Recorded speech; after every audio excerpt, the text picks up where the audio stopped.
I'd like to introduce the members of the panel, and I'm going to give each one of you an opportunity to answer a question briefly.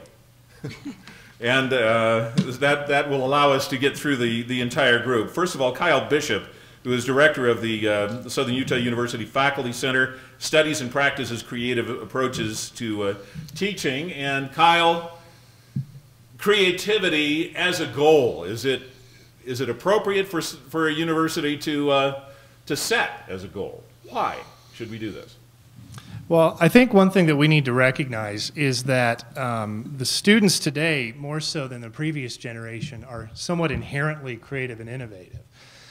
They've grown up in a very different environment, more cutting edge, more diverse. They're exposed to a lot of technologies and stuff like that.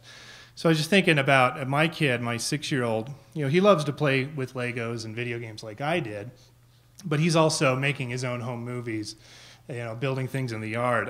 Todd's 6-year-old told him last night he wants to start his own blog to help people draw better rocket pictures. And, you know, these are 6-year-olds. So we need to recognize that we're dealing with a student body, and I noticed Dr. Edelman speaking about this later today, about the millennial generation. This is a group of people who, you know, they've been raised with the laptop, with the mobile phone. They may not remember that there was a time when you couldn't pause live TV, that you had to actually watch commercials and stuff like that. They have the iPads, they have the iPhones, stuff like that. I learned recently that most of our students consider email to be something old people use, that it's old-fashioned and out of date. So we need to recognize this is going on already, and if we don't change our pedagogical styles to engage with them on a level that that challenges them, we're going to lose our edge as educators. We're going to lose what we have as teachers. And no offense to anyone, but I'm not talking about throwing a PowerPoint out there and saying you did something new.